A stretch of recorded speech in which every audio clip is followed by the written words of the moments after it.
네, 다음 테마 바로 이어서 또 해볼게요. 네. 또 방산 문제. 사실 요즘 최근에 전쟁이 터졌잖아요. 방산 주식 꿈틀할 것 같습니다.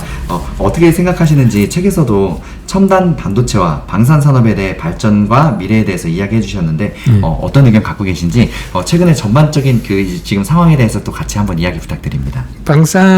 방산업의 급속한 성장 혹은 앞으로의 전망, 이것은 뭐 러시아 우크라이나 전쟁이라든지 막 터진 중동에서의 그런 문제점, 이런 것들하고는 영향은 받고 그런 관련은 있겠지만 직접적으로 우리나라의 K방산에 영향을 미친다고 보기는 좀 어려운 것 같고요.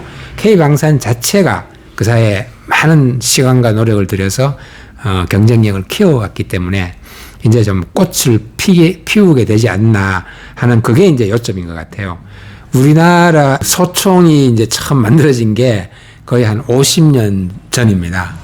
그래서 우리나라 이제 방산의 역사가 한 그 정도, 반세기 정도 됐는데, 지금은 거의 70여 종의 무기를 수출하고 있고, 그 70여 종 중에 한 30종에서 35종 정도는 거의 세계 최고의 수준에 올라와 있습니다.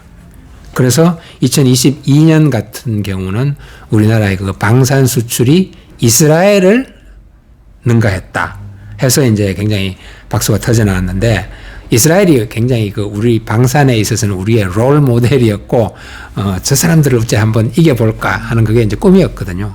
근데 2022년에 이제 그 꿈을 이루게 된 거죠. 그리고, 해외에 이제 여러 가지 그 미디어들도 한국을 가리켜서 자유진영의 무기고가 이제 될 것이다, 이렇게 이제 이야기할 정도로 방산을 높이 쳐주는 겁니다.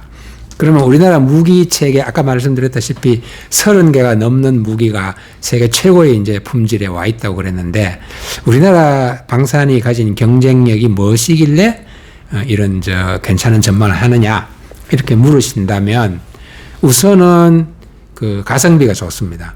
그러니까 뭐 독일에서도 배우고 미국에서도 배우고, 미국의 로키드 마틴 같은 그런 회사들에도 배우고 해서 참 노력을 해서 쌓아 올린 그것이 품질은 거의 그들과 정말 대등할 정도로 좋아졌는데, 가격은 여전히 반도 안 되는 그런 정도의 가성비거든요. 그래서 첫 번째 경쟁력은 가성비다, 이렇게 말씀을 드릴 수가 있고, 둘째는 우리나라 이제 제조 기반이 튼튼하기 때문에 제조 능력이 훌륭하다.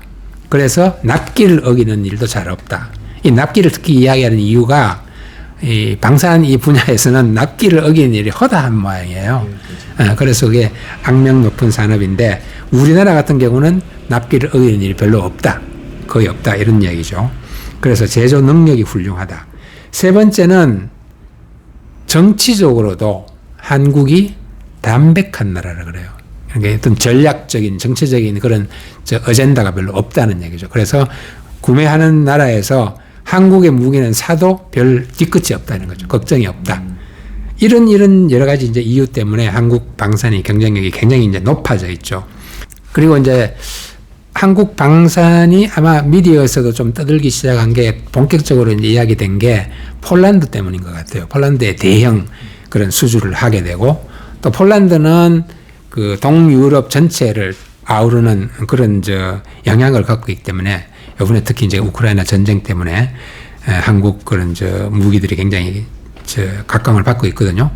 그래서 폴란드가 첫째 그런 이슈가 되었고, 그 다음에 동남아에서도 필리핀에 뭐 이런 전투기 같은 거를 팔았다든지, 동남아에서도 굉장히 인기가 좋은 것이 이제 한국 무기죠. 근데 동남아 같은 경우는 특히 여러 나라들이 굉장히 좀 안일하게 국방에 대해서 별로 그걸 늘리지 않고 있다가, 중국이 뭐 이렇게 베트남과 하기도 하고, 다투기도 하고, 필리핀과 다투기도 하고, 이런 바다 그런 문제가 생기니까, 이거 안 되겠다, 우리도 국방에 좀 신경을 더 써야 되겠다 해서 무기 수입을 많이 늘리고 있는 상황이에요. 그래서 시장으로 봐서도 이제 동남아도 큰 시장이 될 수 있고, 그 다음에 중동 또한 굉장히 좋은 이제 무기 시장이 되고 있거든요. 중동, 그리고 호주.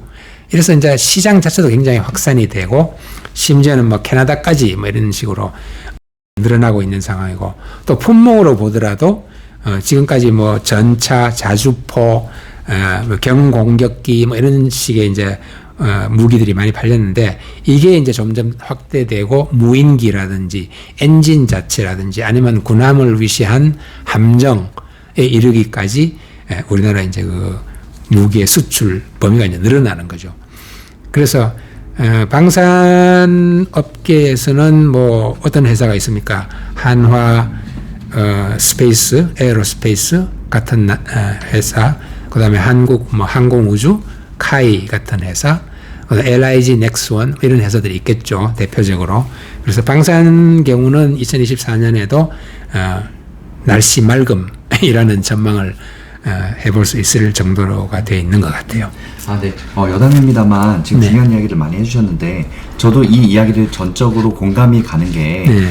제 친구가 있는데 그 이제 외국에 수출 아프리카 쪽에 수출 일을 예. 하는 친구예요. 네. 외국의 그 뭐 국방부 장관인가 높은 나라, 이게 아프리카의 몇 장관들이 한국에 오는 그 행사가 있었다고 하더라고요. 네. 그걸 갔는데 그 사람들이 와서 뭐 했냐, 그 무기 보러. 네. 그 친구 같은 경우는 이제 뭐 따발총에 관련된 철강 회사 다니는 친구거든요. 네. 근데 이제 그 총기나 이런 것들에 다 철강이 들어가니까 특수강이. 네네. 네. 그런데 몰랐는데 거기 갔는데 깜짝 놀랐대요. 우리나라에서 만드는 따발총이나 이런 게 종류가 수백 가지라 그러더라고요. 그리고 그 예를 들어서 한국은 총기가 이제 없는 나라니까 딱 정부에서만 거래를 할 수 있으니까 방산이 일반 시민들은 그런 걸 볼 일이 없잖아요. 그렇죠. 네, 가질 수가 없죠. 그 코엑스 그런 박람회처럼 안 돼 있고 비공개 박람회로 돼 아. 있는데 너무 깜짝 놀랐대요. 국내에 그런 회사들이 어마어마하게 많더라. 근데 그 아프리카 장관들이 눈이 반짝반짝해져갖고 완전 그 신난 어린 나이 마냥 이렇게 막 쇼핑을 한다고 그러더라고요. 네. 그래갖고 수천억, 수조 원씩 이렇게 사간다고 하더라고요. 네. 그래서 굉장히 좋아하더라. 근데 우리나라 그 무기들이 그만큼 가성비가 있다고 하더라고요. 그렇죠. 네. 네, 저도 이야기를 들어서 이 산업이 얼마나 그 밝은지 얘기를 많이 들어서 알고 있습니다. 네, 일반인들은 잘 모르시겠죠, 그렇죠? 그럴 수도 있죠. 네.